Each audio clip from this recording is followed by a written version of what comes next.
vamos começar então. Já que acho que tá, já que a gente está até em um comitezinho bem reduzido assim, eu não quero ficar falando muito, tá, pessoal? Então, me interrompam se tiverem dúvidas, né? Para ser um bate-papo, acho que tem uma interação com vocês, assim, é por isso que eu vim aqui também, lá de Porto Alegre, para poder conversar e trocar ideias. Então, se ficar só eu falando aqui, vai ficar um negócio muito monótono, tá? Então, meu nome é Felipe, eu sou coordenador de aceleração da UOL. A UOL é uma aceleradora de startups de Porto Alegre, que investe em startups no Brasil inteiro. Já temos aí 4 anos de atuação e já investimos em 41 startups e temos uma rede aí de mais de 100 investidores no nosso grupo. Eu queria agradecer a Camila pelo convite, ao pessoal da Católica também pela oportunidade de estar aqui, de compartilhar um pouco do nosso trabalho com vocês. A ideia aqui é basicamente falar um pouco do nosso processo de aceleração.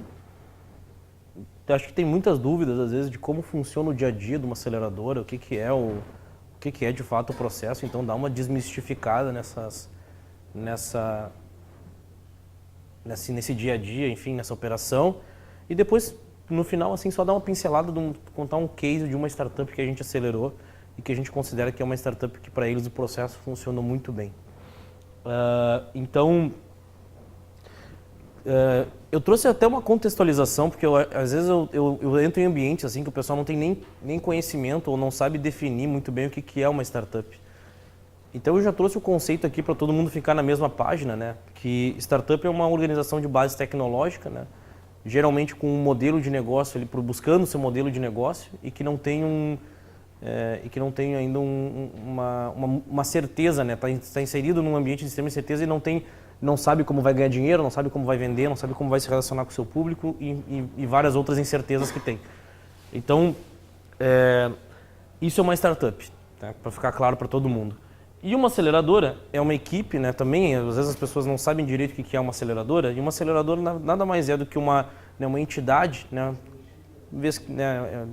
Para dizer uma entidade, para dizer também que é uma empresa, uma organização também que nem é uma startup, mas é uma empresa um pouco diferente de uma startup, porque ela geralmente presta um serviço. E o trabalho da aceleradora para ser escalável é um pouco mais complexo, mas é uma entidade que, em troca de participação acionária, ela aloca capital financeiro, capital intelectual, networking, mentoria, infraestrutura, para acelerar, né, o sucesso ou o fracasso das startups que ela investe num ciclo típico aí de 4 meses não está ali o ciclo, mas 4 meses a 1 ano mais ou menos, que é o ciclo típico que duram os programas de aceleração no Brasil hoje.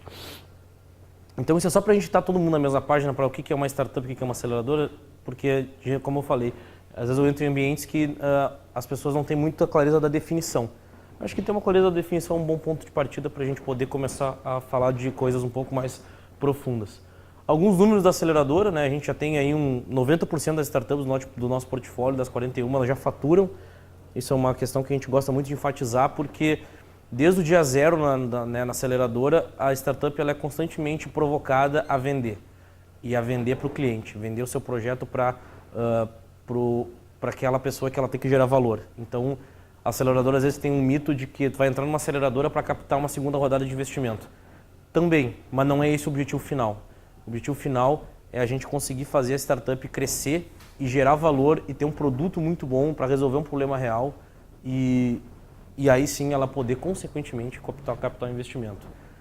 Entre 2 fundos, a gente já tem mais de 8 milhões de reais investidos nas empresas. A gente já realizou mais de 2.800 horas de mentoria e mais de 60 eventos, né? Não só em Porto Alegre, esse também conta, enfim, a gente faz vários eventos de parceria, então a gente também está sempre se movimentando. A gente tem 41 startups já, em 8 ciclos, né? Em 8 turmas de aceleração, a gente está selecionando agora a 9ª turma, né? Mais de 90 investidores, esse número já está até desatualizado, já são mais de 100 investidores. Um ponto muito bacana é que a gente já tem mais de 14 milhões de follow-on captados, ou seja, dá quase 2 vezes o dinheiro que a gente investiu. Ou seja, se vocês forem ver, para cada R$1 que a aceleradora coloca nas startups, a gente consegue captar quase R$2 no mercado, né, depois que a gente investiu. Então isso para nós é um indício do que o nosso trabalho está sendo reconhecido tanto pelos fundos quanto pelos outros players, né, de investimento. E a gente já tem aí mais de 1.600 startups analisadas dentro do nosso processo seletivo lá desde desde 2013, né, primeira turma que a gente selecionou, a gente analisou mais de 1.600 propostas. Então, algum conhecimento aí de seleção de startups a gente também tem. E voltando um pouco para os conceitos, né, o que quer dizer aceleração, né? E aí às vezes nos perguntam, tá, mas uma aceleração assim no sentido da palavra, assim, ela é uma questão de fazer as coisas mais rápido. E isso é verdade, beleza. Então, se for para pegar no dicionário, acelerar é simplesmente fazer coisas mais rápido, mas não tem. Por que fazer isso com startup, né? Então, qual é o sentido de tu acelerar uma startup? Tem vários, né? Principalmente a questão do timing para a startup é muito importante. Então, para tu desenvolver mais rápido, né? Testar as coisas mais rápido, consertar o que não tiver bom mais rápido e falhar mais rápido para daqui a pouco atingir o sucesso mais rápido e por consequência faturar mais rápido, isso é muito importante para a startup. Porque se ela não tiver essa questão de timing engatilhada no mindset dela, muito provavelmente, como tu não conhece os teus concorrentes no início, porque tem muita gente operando no mercado que às vezes tu não conhece, é uma garagem, é um grupo de empreendedores que está se reunido, sei lá, numa república. Muitas vezes tu está competindo com gente que tu nem conhece. Então tu precisa ir rápido justamente para poder chegar antes nesse mercado e poder, né, conquistar o teu espaço. E como é que a gente acelera as startups? Eu acho que aí a gente começa a entrar já um pouco no assunto da palestra hoje, que é quais são as formas de apoio que a UOL dá para a startup conseguir acelerar. Então, basicamente, são seis ofertas, digamos, 6 produtos que a gente tem dentro do programa de aceleração. A gente tem capital financeiro, que é importante, um investimento, treinamento, né, workshops, infraestrutura física e programa de parcerias, networking, vindo dos investidores, a mentoria também, que vem dos investidores, né, os investidores da UOL também são os mentores, e a própria metodologia de aceleração que a gente desenvolveu desses 4 anos aí de experiência. Eu vou falar rapidamente sobre cada um dos pontos, eu não quero me ater muito também individualmente, mas eu vou explicar para vocês como é que funciona cada uma dessas formas de apoio para vocês entenderem como é que é o programa. Então, o investimento capital financeiro hoje ele está dividido em 2 ofertas, até 150 mil para startups que estão com um protótipo rodando, que não necessariamente precisa ter clientes, mas tem que ter avançado do PowerPoint já.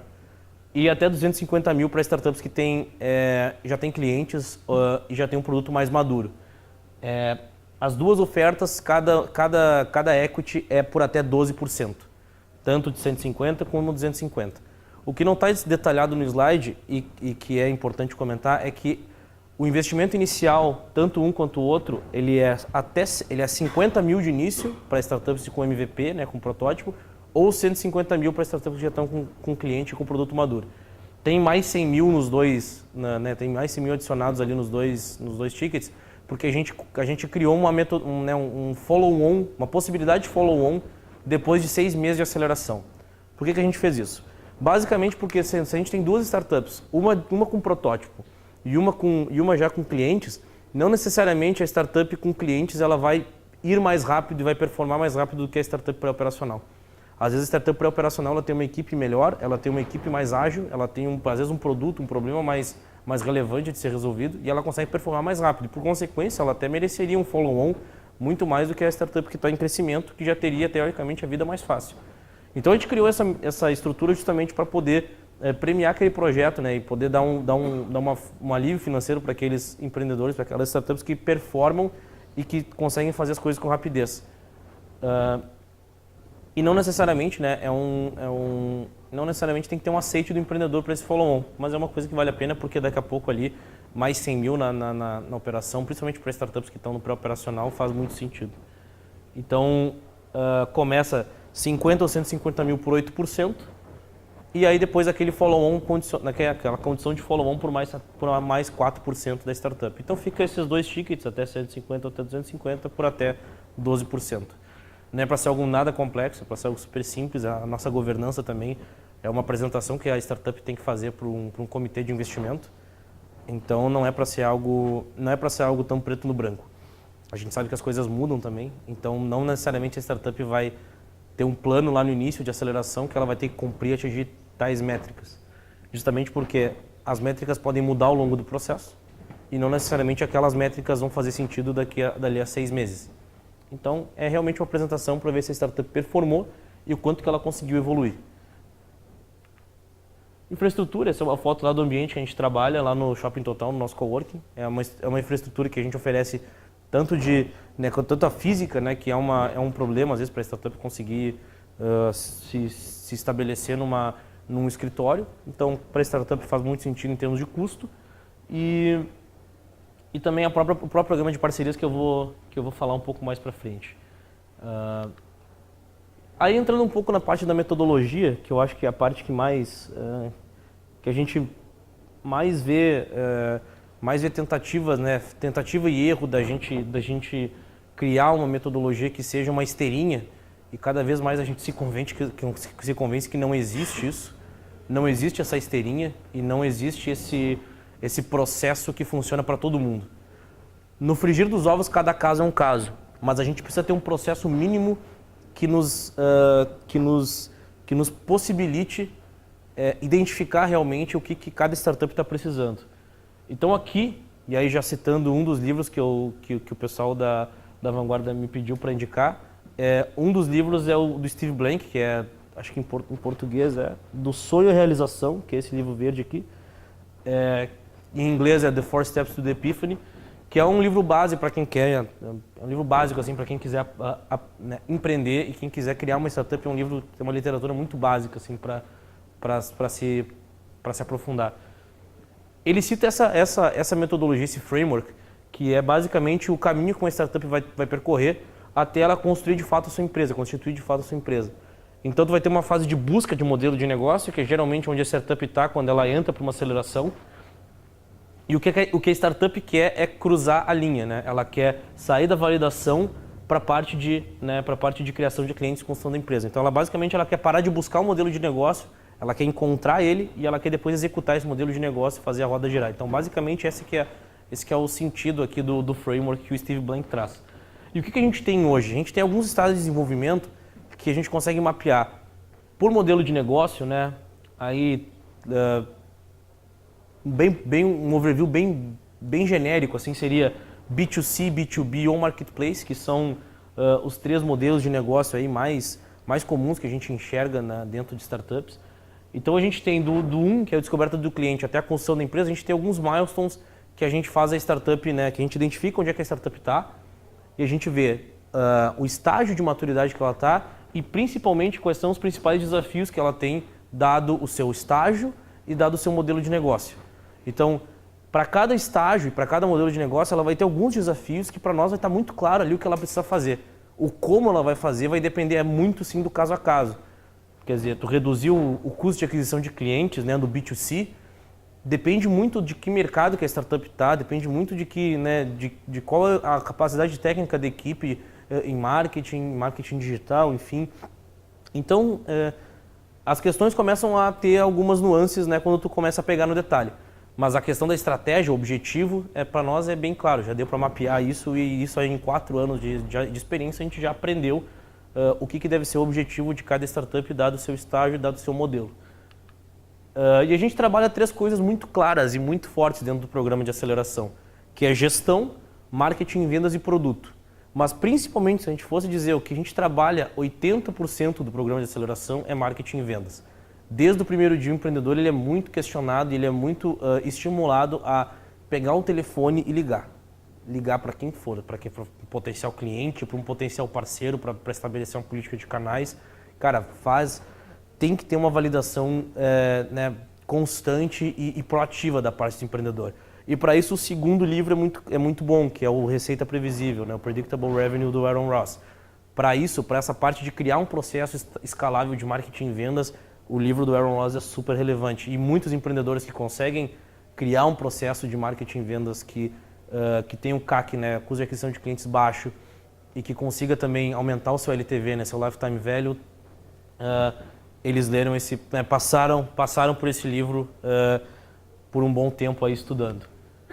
E aí, dentro dessa nossa estrutura, dentro desse nosso programa, a gente tem as fases, as etapas desse processo. A parte de kickoff, a parte de estratégia e planejamento, a parte de execução, de acompanhamento e a parte de pós-aceleração. Aí o que acontece mais ou menos em cada uma? Dentro do kickoff, a gente tem o que a gente chama de Dig Dips, que são as reuniões individuais que a gente faz com cada startup para entender muito, para fazer muito um diagnóstico e entender o que tem que ser trabalhado nos primeiros 6 meses de aceleração. Então, quais são os principais desafios, qual é a maturidade que ela está, quem é a equipe, e isso e a aceleradora ela vai até a sede da startup e para conhecer toda a equipe, para conhecer todos os founders e tal. Então, é uma etapa bem bacana porque a gente acaba conhecendo cidades diferentes, empreendedores diferentes, enfim, equipes, escritórios, enfim, é uma etapa bem bacana, eu gosto bastante porque é a etapa que vai dar o start, né, no nosso programa. Então nesse ciclo 7, nesse ciclo 8 que a gente deu o kickoff aí mês passado, a gente foi para São Paulo, Blumenau, Florianópolis e Porto Alegre. São as 4 cidades que a gente tem startups nessa 8ª turma e que a gente fez reuniões aí com o pessoal. Para a gente poder definir o mentor, que é a próxima etapa, a gente precisa ter esse diagnóstico. Quer dizer, a startup está inserida no mercado X, ela tem tais lacunas de conhecimento e ela tem esses desafios aqui. Sabendo disso, a gente consegue pegar claramente qual é o mentor, qual é o nosso investidor ali que vai poder ajudar a startup a superar esses desafios. E aí, com o mentor definido, a gente faz a reunião de kickoff, que é a finalização dessa etapa, que é basicamente a reunião da startup com o seu mentor. É um mentor fixo, é bem importante que se diga, quer dizer, o mentor vai, dentro da disponibilidade dele, vai fazer pelo menos uma reunião a cada 15 dias com a startup. Justamente para eles baterem esses pontos aí do que tem que ser feito, poder planejar o próximo encontro, o que tem que ser executado, enfim, e aí continuar se encontrando até que aquele objetivo que foi definido seja atingido ou não. Ou a gente tem que mudar aquele objetivo para outro, porque a gente viu que não é ali que a gente vai conseguir chegar no que a gente espera, enfim, ou num aumento de receita, ou num aumento de base de clientes, ou numa redução de taxa de cancelamento, enfim, tudo de novo depende do caso a caso. A parte de planejamento, já entrando depois da reunião de kickoff, a reunião de kickoff ela já entra numa parte de definição de objetivos. Geralmente o mentor, ele demora, não é que ele demore, mas ele demora para entender de fato 100% do contexto da startup. Não tem como uma reunião de 1 hora, 1 hora e meia, tu entender todo o que a startup está passando, tu conhecer os founders, tu conhecer a fundo ali o que a startup tem de situação, de contexto, de mercado, de produto. Então, às vezes demora umas 2 ou 3 reuniões para o mentor entender todo o contexto, o empreendedor tendo que, às vezes, preparar alguns materiais sobre a startup para o mentor entender melhor, enfim. E aí sim, com um mentor bem brifado e bem entendido do contexto, a gente parte para a definição de objetivos e dos planos que a gente vai fazer. A gente tem basicamente planos de ação, planos que a gente fala de aceleração, que é um pouco do misto ali de 100 dias e go-to-market. O que é isso mais ou menos? Basicamente a startup pegar cada drive, pegar o produto, drive de produto, o que nós vamos fazer em produto? Drive de marketing e vendas, o que nós vamos fazer em marketing e vendas, drive de gestão, o que nós vamos fazer em gestão. Então, é basicamente esse o plano que a gente faz para os primeiros 100 dias. A gente faz um checkpoint nos 100 primeiros dias e depois planeja os outros 100 dias em sequência. Não é tão engessado. Tem algumas startups que não necessariamente precisam de toda essa estrutura de planejamento e lidam muito bem com outras metodologias de planejamento. Então a gente se adequa ao que a startup está mais acostumada a fazer se ela tem uma estrutura mais madura.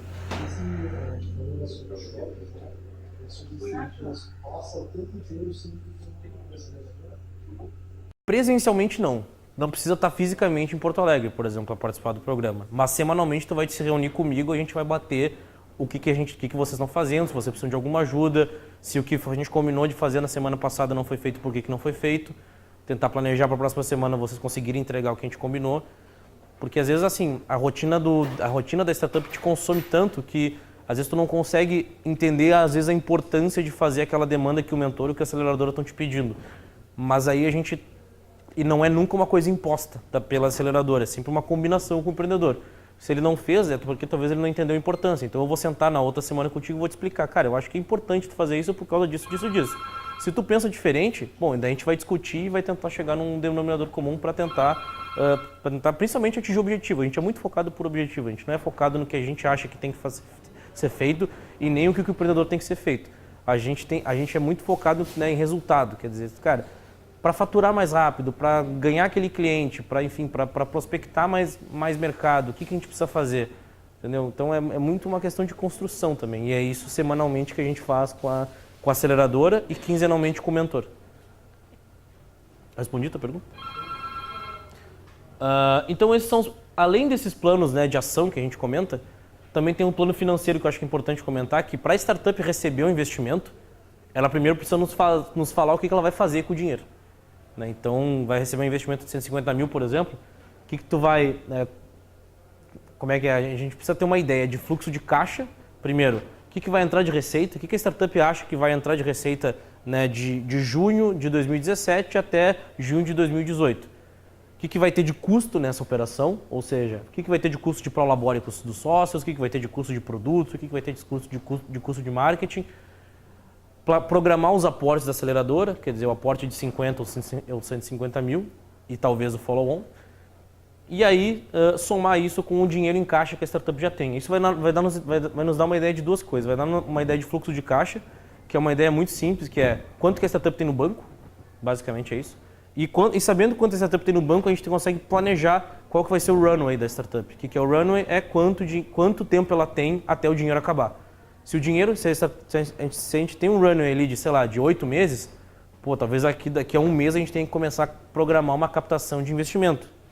Porque demora uma captação para fechar. Então, a gente precisa ter uma noção assim do horizonte do dinheiro até quando ele vai durar. E no programa de aceleração, esse nosso investimento ele tem que durar no mínimo 8 meses. Porque a gente faz depósitos, né, bimestrais, ou seja, a cada 2 meses. Então, a grana da startup ela tem que durar pelo menos 8 meses até ela ter essa certeza se o negócio vai virar ou não. E geralmente em 8 meses não se tem essa noção. Então, o dinheiro tem que durar no mínimo 8 meses. É preferível que ele dure mais. Aí a parte de execução, né? Depois da gente ter planejado, definido os objetivos, definido o plano financeiro, a gente vai para o acompanhamento e para a rotina da aceleração. Basicamente o que a gente tem? A gente tem 90 mentores e investidores, que são esses investidores são todos potenciais mentores das startups. Então a gente tem pessoal da GetNet, a gente tem pessoal da Zenvia, a gente tem pessoal do Ebanks, que faz o gateway de pagamento do Spotify aqui no Brasil. A gente tem investidores que já foram empreendedores. Nesse terceiro fundo de investimento que a gente está montando agora, tem um pessoal de uma startup do primeiro fundo que está entrando como investidor. Esses caras já têm experiência de ter passado por uma aceleração e já ter conseguido investidor, né, estratégico para o negócio deles. Então a gente tem muito capital intelectual envolvido no nosso grupo, isso é muito bacana.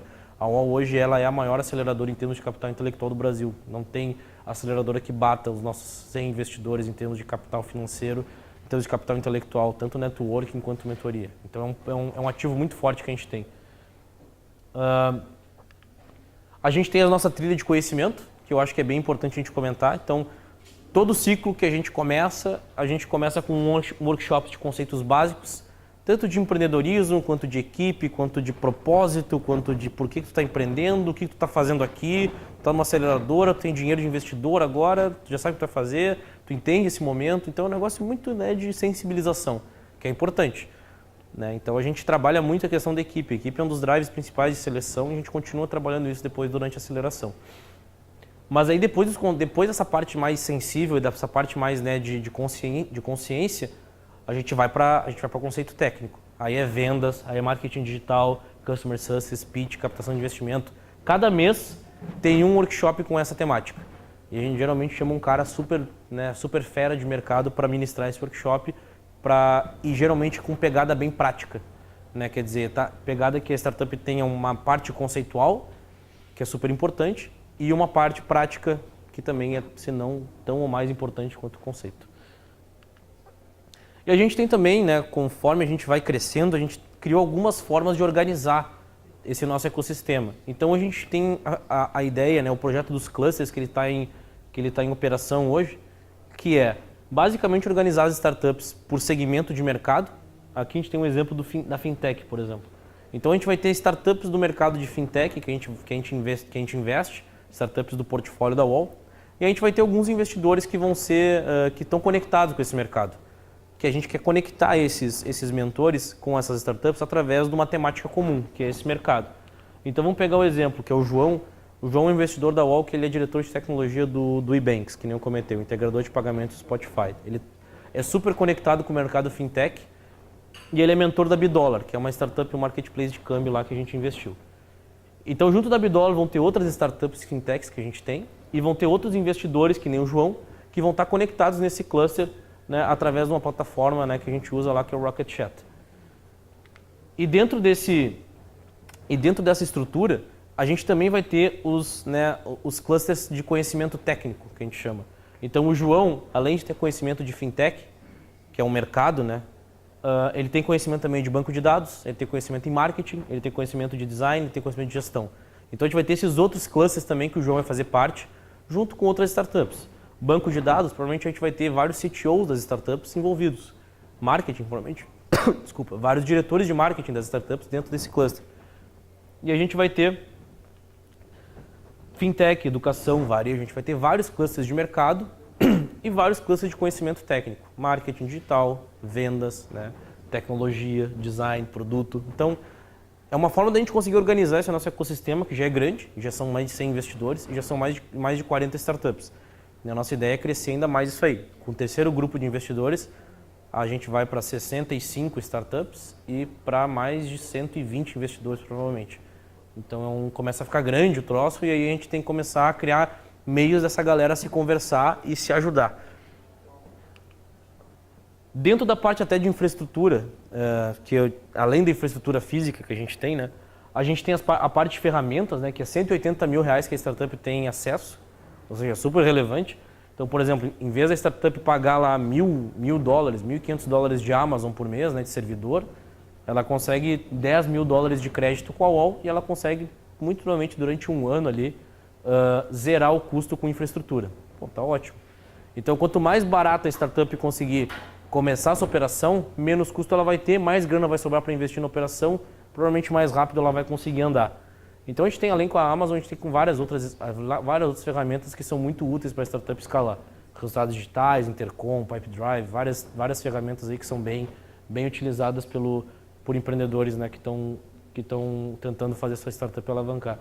E não só ferramentas, mas serviços também. Então, a gente tem consultoria em marketing digital, consultoria em customer success, consultoria em processo de vendas, né, processo comercial, assessoria de imprensa, que é um troço super caro, e a gente consegue dar para a startup ali dois slots de divulgação durante o programa de aceleração, além do apoio contábil, jurídico, enfim, a própria infraestrutura física lá no nosso que eu já comentei. E aí depois tem a parte do... Pode perguntar.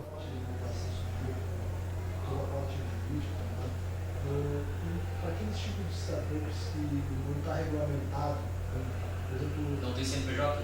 Não, regulamentado a serviço. O serviço ou o mercado dela? A gente está tendo um caso agora, a gente está investindo numa startup de Bitcoin. Pensa num setor não regulamentado. Esse Bitcoin é bem difícil. Mas eu digo até em questões de ser fora da lei. O Bitcoin... Fora da lei a gente não investe, tá? Mas, por exemplo, alguém investiu no Uber. E o Uber virou o mundo inteiro. E o mundo inteiro, em muitos lugares, não aceitaram.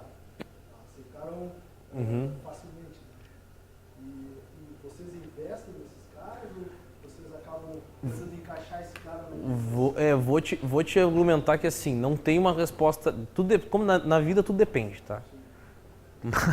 Porque assim, a gente investiu numa de Bitcoin, eu achei que jamais a gente iria investir numa que a regulação pudesse ser um deal breaker.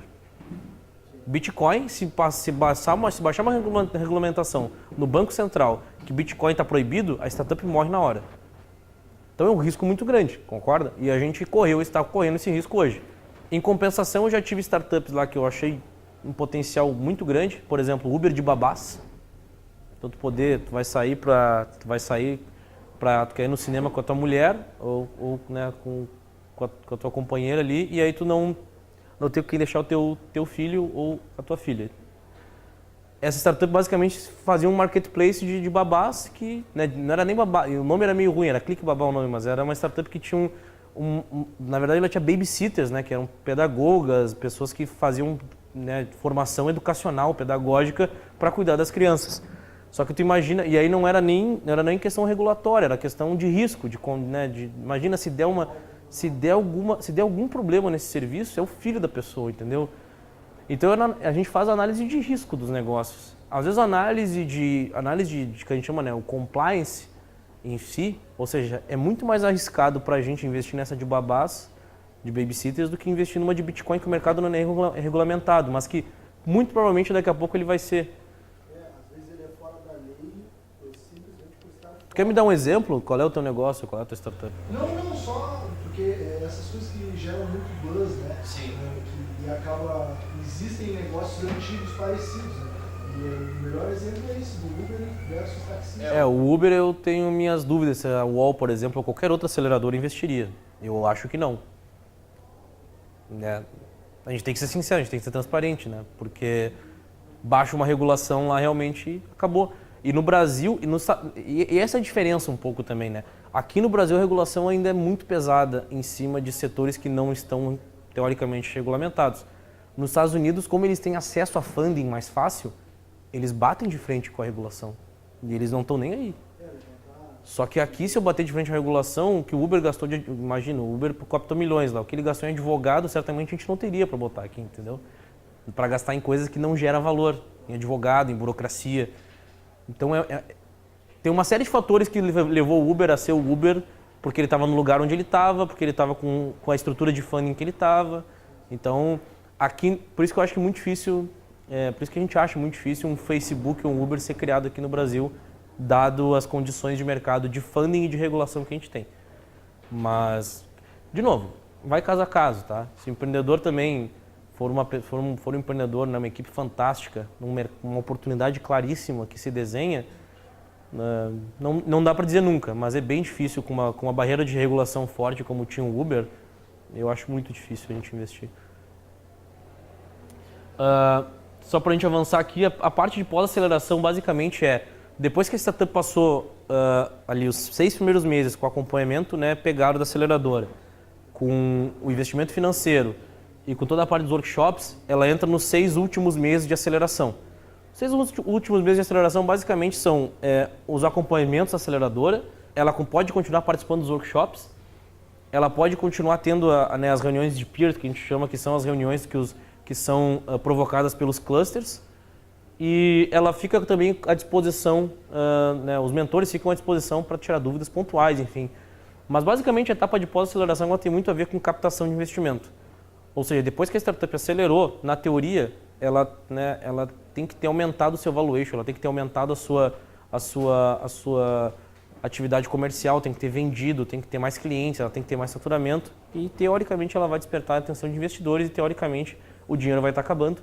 E aí, teoricamente, a gente tem que sentar e pensar numa estratégia de como que a gente vai sobreviver os próximos 6 meses, 1 ano. Então, geralmente, assim, dado o crescimento da startup, a gente senta para começar a pensar em captação de investimento. Se a startup não está madura o suficiente depois de 1 ano, ela tem que continuar ralando com a grana que tem, com os recursos que tem, até conseguir validar suas hipóteses e tentar também diminuir as incertezas. Mas basicamente o pós-aceleração ele não tem assim, não é um período, não é um tempo. Depois de 6 meses é assim, não. Vai depender muito mais da maturidade de quanto a startup conseguiu avançar no processo. E aí, só para finalizar, e aí eu estou realmente finalizando em 5 minutos, eu trouxe um case de aceleração aqui de uma startup que eu acho que a gente não saiu dela ainda, a gente ainda tem participação na Egro, mas é uma startup que eu acho que é um case legal de comentar muito pela história deles e muito pelo setor também, que é o setor agrotech, que é um setor que está muito, né, muito sendo discutido e tem muito empreendedor enxergando oportunidades da tecnologia ajudar o produtor rural. Então a Egro basicamente o que ela faz? Ela é um RP, ela é um gestor de propriedades rurais muito focado para quem produz grãos, soja, milho, trigo, etc. E aí a Egro, ela começou na faculdade, ela começou na universidade, lá na URGS. Os empreendedores se conheceram na URGS. E aí estavam discutindo possíveis negócios que eles poderiam criar juntos. E aí num desses papos entrou um agrônomo. E aí eles começaram a bater papo com esse agrônomo, que um deles conhecia. E o agrônomo falou que tinha uma oportunidade muito clara no setor do agronegócio, porque os produtores faziam toda a gestão das suas fazendas em planilhas de Excel. e com isso eles não conseguiam fazer gestão, eles só conseguiam preencher planilhas de Excel. E aí eles começaram a desenvolver um produto, fizeram uma versão mínima de uma plataforma que conseguiram vender essa plataforma, né, bem rudimentar, venderam para um cliente desse consultor agrônomo e com isso, com esse resultado, eles conseguiram entrar na incubadora da URGS de informática. Aí, bom, avançaram para a incubadora, na incubadora eles conseguiram, né, criar a empresa, formalizaram, começaram a criar os processos mínimos de gestão deles ali, aperfeiçoaram o produto, ou seja, trabalharam bastante, e cresceram mais um pouco dentro da incubadora e aí foram aprovados por um programa do Sebrae, que é o Startup RS. Dentro do Startup RS, eles conseguiram muito conhecimento técnico, que a aceleradora também, dentro dos workshops ali, é muito que a aceleradora dá, então eles conseguiram conhecimento de marketing digital, processo de vendas, enfim, muitos workshops nesse sentido, conseguiram desenvolver mais o negócio e aí depois do Startup RS eles foram aprovados para receber investimento da UOL. E aí, como que eles chegaram, né? Como que eles chegaram para serem acelerados? Eles estavam num produto ainda em estágio MVP, eles tinham um cliente pagante, né, um modelo de negócio ainda em teste, eles ainda estavam validando o problema, quer dizer, dentro da problemática de gestão, é muito amplo tu pensar nisso sem tu ter ainda um foco muito claro. Quer dizer, às vezes o cliente falava que o problema era financeiro, às vezes o cliente falava que o problema era mapeamento de áreas, de hectares, às vezes o cliente falava que o problema era irrigação. Então, tinha muito problema e ainda eles estavam tentando endereçar a solução deles para ver como que eles conseguiam resolver aqueles problemas. E eles não tinham nenhum processo de marketing e vendas. Basicamente, eles tentavam vender pelo networking do próprio Valmir, que era o agrônomo, e pelo próprio networking de quem eles conheciam, parente, familiar, né, amigos, enfim. Assim que eles chegaram na aceleradora. Com o nosso processo de aceleração, né, aí pegando um pouco dos drivers que a gente ofereceu para eles, a gente conseguiu conectar um mentor fazendeiro que foi CTO da Oi.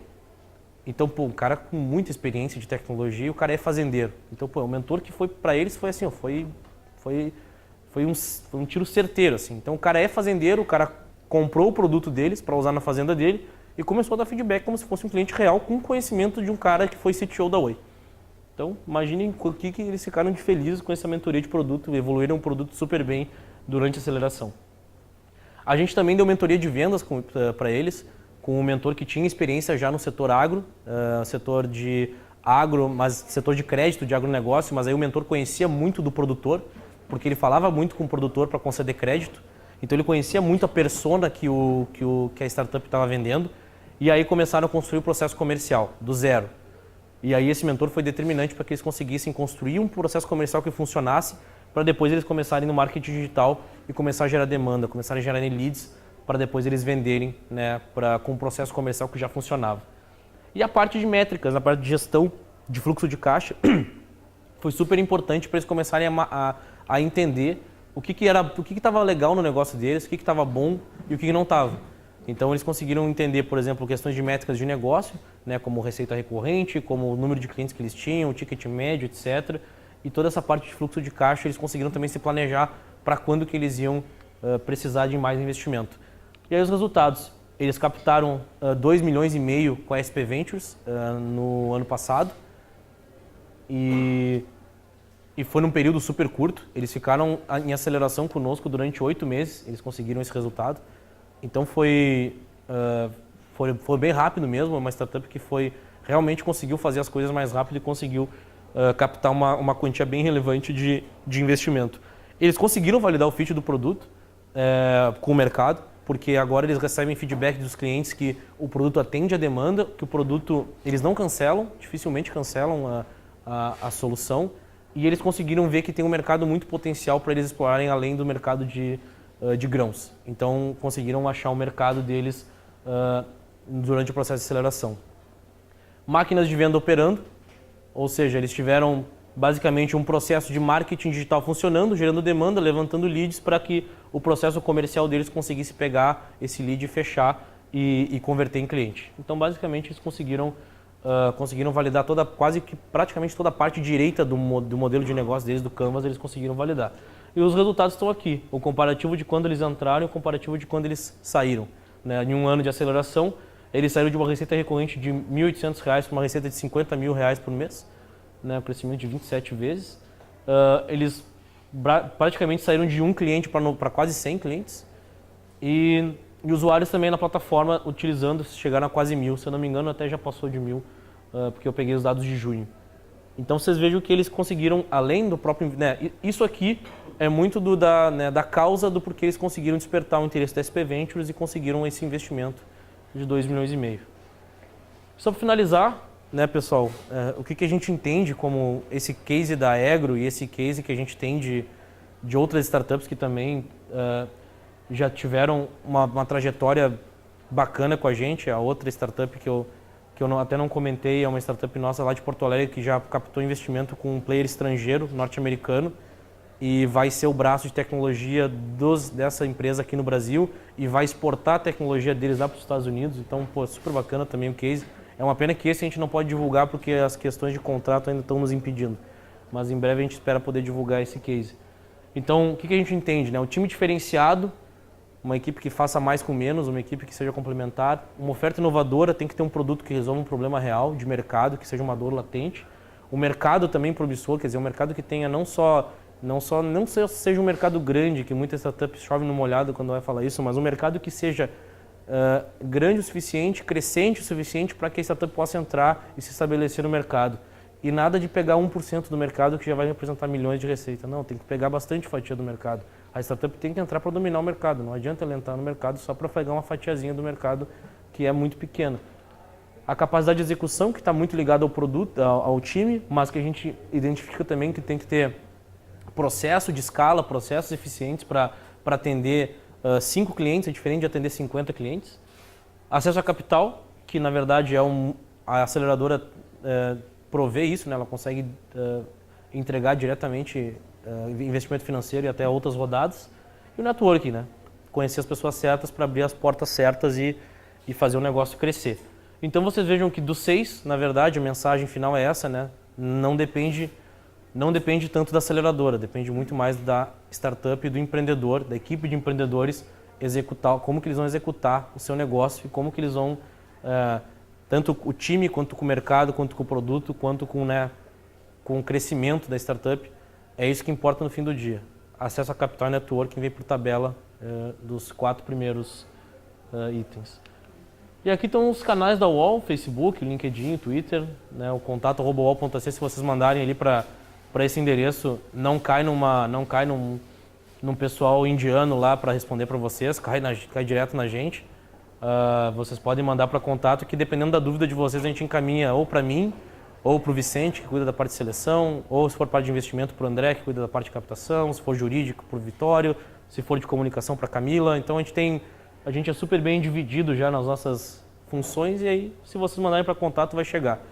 E se quiserem falar comigo aqui, eu vou ficar um tempinho aqui depois para conversar, enfim. E não sei como é que a gente está de tempo, mas acho que a gente ainda tem uns minutinhos para perguntas, mas eu agradeço aí de novo o convite da UCPEL, o convite da Camila, do pessoal, e a vocês, obrigado por estarem me ouvindo aí até agora, até às 7 da noite de segunda.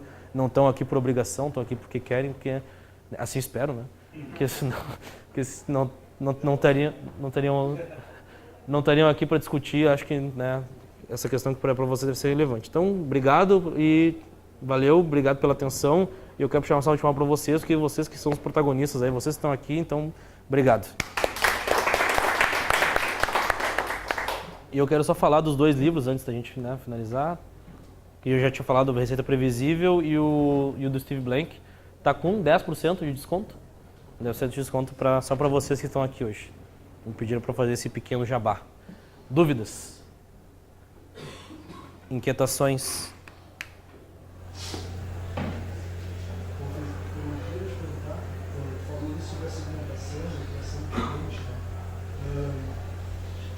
Como a aceleradora se comporta, quando eles veem uma empresa, geralmente a gente inicia no nicho, né? É muito mais fácil acertar um cara só do que pensar em abraçar o mundo inteiro.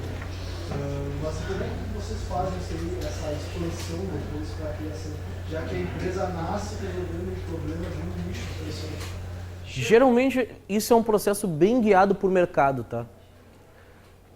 Começa uma fase quando a startup entra para a UOL, ela entra muito numa fase de aprendizado. Então ela está aprendendo o que é o que é o produto dela, quais são as aplicações, os casos de uso do produto dela, enfim.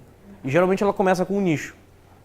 E geralmente ela identifica que tem um nicho que tem mais fit, mais aderência para venda do que outros.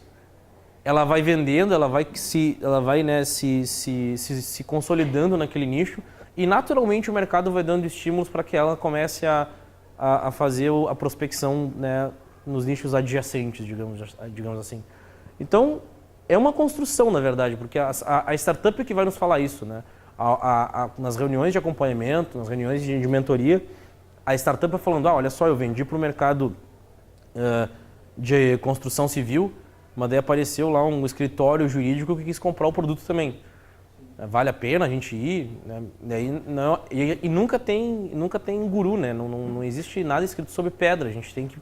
A gente tem que analisar os inputs que a startup nos traz de mercado, quer dizer, o que eles usaram, o que eles viram de valor no produto, se eles se disponibilizaram a pagar, se eles vão ser, de repente, não vão ser clientes, eles vão ser canais de venda para outros mercados, né? Então, fazer algumas perguntas até entender realmente o contexto e aí poder, tá, beleza, vamos estruturar alguns testes então, alguns experimentos para a gente poder identificar se realmente vai ser um mercado que a gente vai atacar ou não.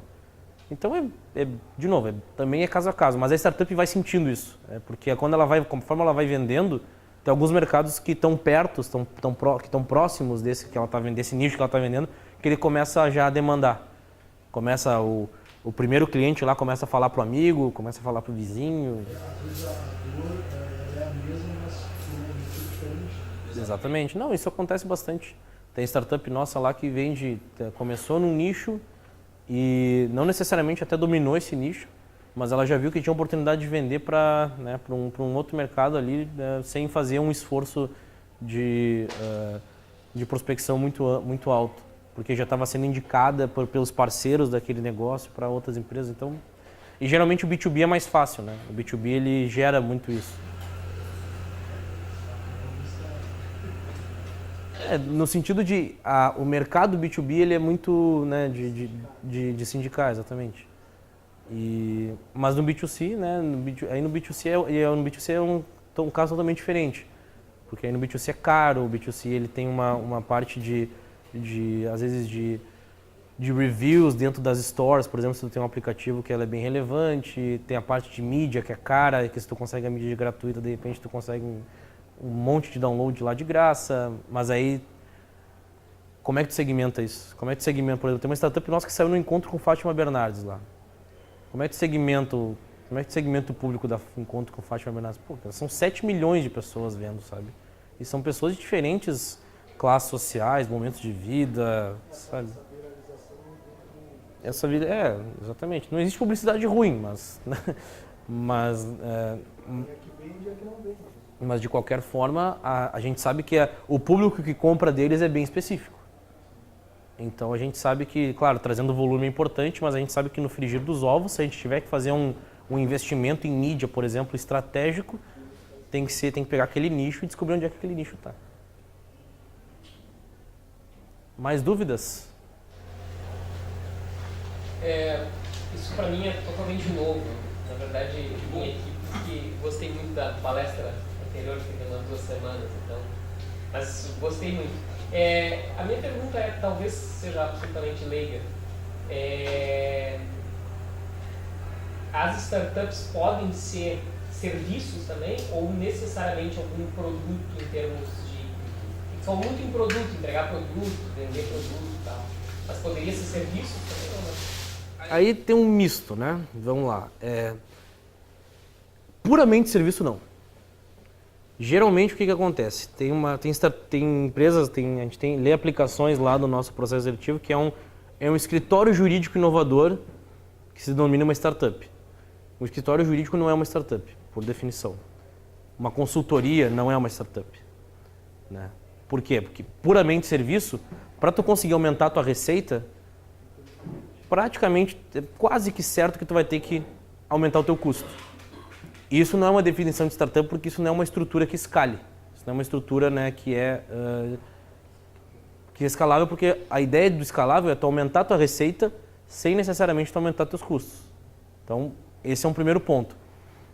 Tem startups que elas têm um produto digital, ou seja, tem uma plataforma que tu vende a plataforma através de um processo de marketing digital, através de um processo de inside sales, que é esse livro aqui que comenta bastante, que aí ela começa a vender esse produto e uma plataforma, por exemplo, ela consegue escalar o serviço dela. Ou seja, eu como consultor de marketing digital, por exemplo, se eu tiver uma plataforma de marketing digital que me dê a condição de gerenciar 50 clientes numa plataforma só, eu estou vendendo o serviço, sim, mas é que eu tenho um produto que me escala o serviço por trás. Então, e esse é um modelo que a gente chama de software como serviço, que é software as a service, que é um dos modelos mais comuns que tu vê em startup hoje. Então, puramente serviço não, te respondendo a pergunta de forma objetiva, puramente serviço não. Agora, tu pode ter um produto, um software, que te escale um determinado serviço. Eu dei o exemplo de marketing digital porque hoje um dos cases mais conhecidos é a própria Resultados Digitais. A Resultados Digitais é uma empresa que faz consultoria de marketing digital, só que ela tem um produto chamado RD Station, que se tu colocar ele numa empresa, por exemplo, num cliente que domine os assuntos de marketing digital e que saiba operar a plataforma, tu consegue sozinho. Tu consegue, né, utilizar o produto e fazer um processo automático de marketing e vendas, automação de e-mail, campanhas, etc. Né? Mas agora, se tu é leigo, se tu não sabe, eles têm lá um serviço de consultoria para te vender. Por R$2.000, por 3.000, por 5.000, um projeto de implantação. Então, aí, claro, né, é receita, né? Tu começa a escalar a startup assim também, é uma fonte de receita proveniente de serviço. Mas o modelo de negócio, o carro-chefe, é a venda do software como licença. Então, quando eu falo em produto, né, que é geralmente um software, é uma plataforma, um aplicativo, esse tipo de coisa. E o serviço ele pode vir, sim, casado, ele pode vir junto, mas nunca como o modelo de negócio principal. O que mais? Como é que funciona o método de seleção de assim, a cada 6 meses, mensalmente? A gente funciona por ciclos, né? Então a gente tem ciclos de seleção que até a última turma eles eram semestrais. Então a cada 6 meses a gente conduzia um processo em que a gente faz abertura de submissão de formulário, em que a gente recebe... O primeiro passo é a startup preencher um formulário com várias informações do negócio. Então esse que é primeira fase do nosso processo. Então esse envio fica aberto por um determinado período, geralmente 1 mês e meio, por aí. E aí depois a gente começa o processo de análise mais profunda no negócio. Ele era semestral, ele vai virar agora quadrimestral, se não me engano, que agora vai acontecer de 4 em 4 meses, então a gente vai reduzir 2. Por que a gente fez essa mudança? Basicamente para não ser um processo tão comprido, tão longo, porque a gente viu que em 6 meses acontece muita coisa em startup, muda muito rápido as coisas, às vezes muda de semana para outra semana. E às vezes as startups elas deixam para aplicar na última hora do prazo. Então não adianta tu dar um prazo muito longo, adianta tu comunicar de forma, né, direta, de forma estratégica, que tu consiga falar para os empreendedores corretos e para os empreendedores que tu quer prospectar que o processo está aberto. Porque se o processo se finalizar semana que vem, o cara vai aplicar. Só que ele vai aplicar faltando 10 minutos para o prazo acabar, porque ele quer dar as informações mais atualizadas possíveis sobre o negócio. Então foi por isso que a gente mudou. Então hoje o processo ele vai se dar de 4 em 4 meses, né, 3 vezes por ano. E só para explicar rapidinho as fases, essa primeira fase de formulário, ela é uma fase que toda startup, que mesmo ela chegando por indicação, mesmo ela chegando por um canal mais recomendado do que as outras, ela também tem que passar por isso, ela tem que responder, a gente tem que ter esse documento formalizado para a gente poder mostrar para o nosso investidor que aqui, ó, essa startup aqui, ela aplicou, essas são as informações do negócio. Então, como forma de evidências do processo, para nós isso é importante. Depois a gente entrevista essa startup, a gente geralmente tira as startups que, né, as empresas que aplicaram, que são as consultorias jurídicas, né, os escritórios de contabilidade, porque tem ruído na informação e a gente acaba recebendo essas aplicações também. A gente entrevista as de fato startups que fazem sentido, as que já estão com protótipo, pelo menos, etc., dentro do nível de maturidade. Depois a gente passa essa startup para um investidor nosso. Então, se a startup está no mercado fintech, a gente pega um mentor que seja fintech, né, um investidor que seja do mercado fintech e pede para ele entrevistar a startup e nos dar um parecer. João, faz sentido essa startup estar na UOL? Faz sentido essa startup continuar no processo? Sim ou não? Por quê? Se ele dá o ok, a startup passa para uma fase semifinal, em que a gente faz uma dinâmica de grupo. Em Porto Alegre e em São Paulo. A startup só precisa decidir uma cidade para ir, obviamente, dependendo de como tiver a agenda do empreendedor.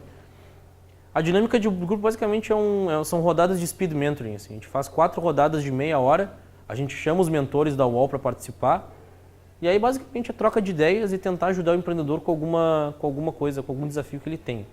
Então, é com viés de seleção, mas também já é com viés de ajudar, para ver como é que também o empreendedor se comporta, se ele é questionado, como é que ele trabalha com ideias, né, que vêm de fora, o que ele faz para construir, se o mentor, o investidor fala uma coisa que ele não concorda, como é que ele se porta em relação a isso, como é que ele se porta em relação a levar uma crítica muito dura, né, muito forte.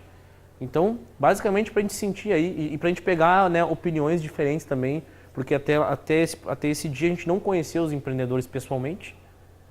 E a gente falou, alguém da equipe da aceleradora falou com o empreendedor e um mentor só, um investidor só conversou com ele. Então a gente precisa de ter mais gente para poder ter uma opinião mais embasada.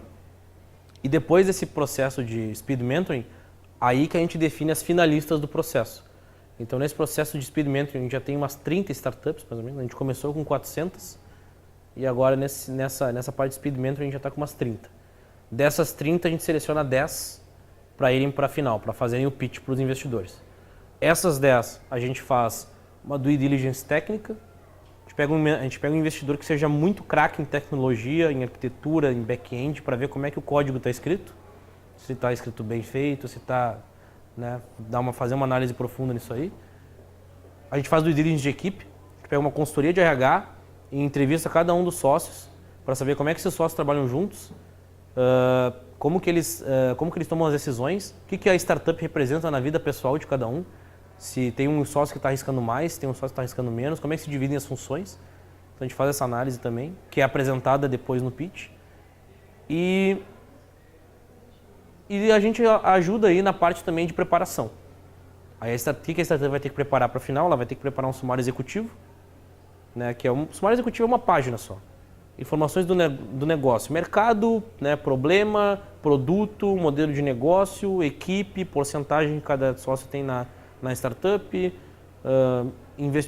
onde que vai aplicar mais ou menos o investimento. Então, é uma página explicando a startup, basicamente isso, sem mistério. E também um plano financeiro.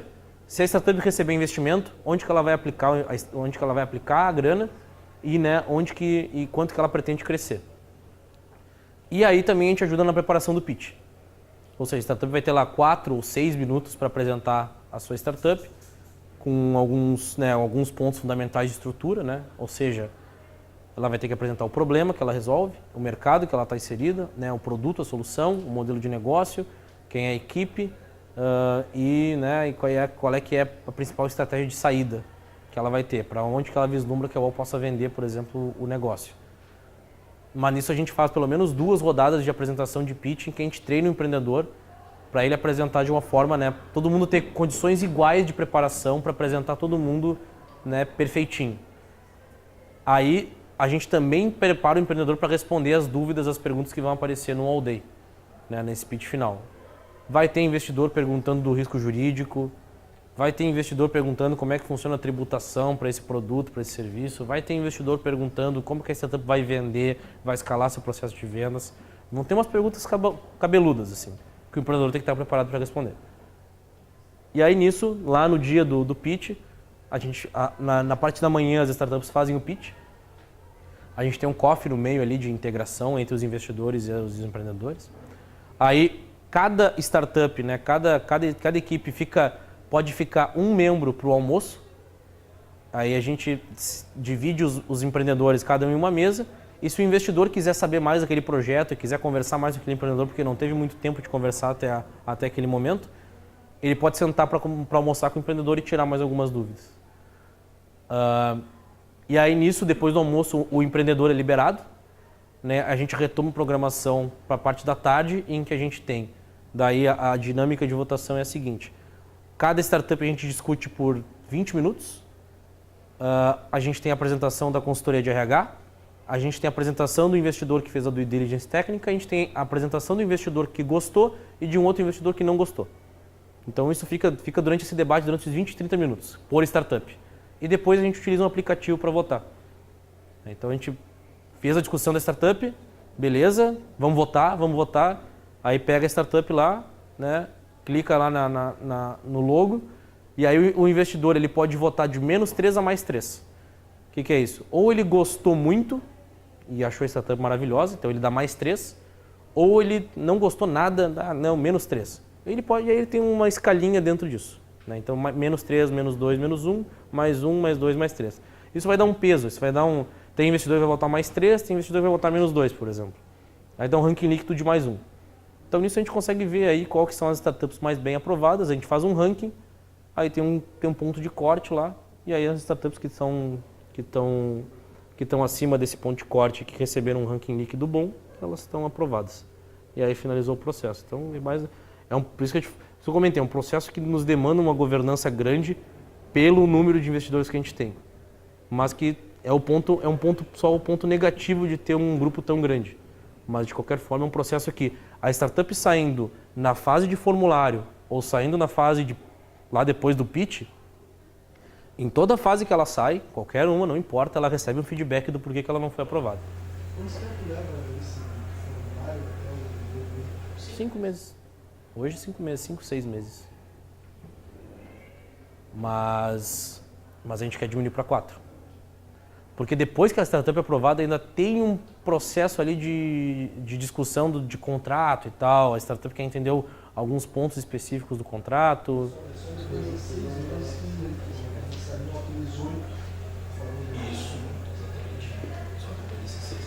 Participar do processo em si já é um aprendizado. O Jean tá aí, pode comentar. Pode falar melhor do que eu. O processo em si já traz bastante aprendizado. Mesmo a startup não sendo aprovada. Né? Então a gente tem casos aí de empreendedores que seguiram com a gente até o final do processo, foram aprovados e depois foram aprovados em outra aceleradora porque melhoraram o pitch conosco e foram para outra aceleradora, mandaram bem e aquela aceleradora outra fazia mais sentido para eles do que para nós. Tranquilo, do jogo. Mas o processo em si é muito bacana de participar. Ainda mais quanto mais tu avança. Quanto mais tu avança, mais rico o feedback tu recebe. É isso, pessoal. Mais uma dúvida ali para finalizar. Quanto ao equity de vocês e aos valores investidos, eu cheguei um pouquinho depois, não sei se eu já tinha falado. Eu falei, hoje está em 8%, 50 ou 150 mil por 8% da startup. E aí, assim, a gente tem mais um follow-on que pode acontecer dependendo de quanto que a startup performou. E aí esse follow-on de 100 mil por mais 4%.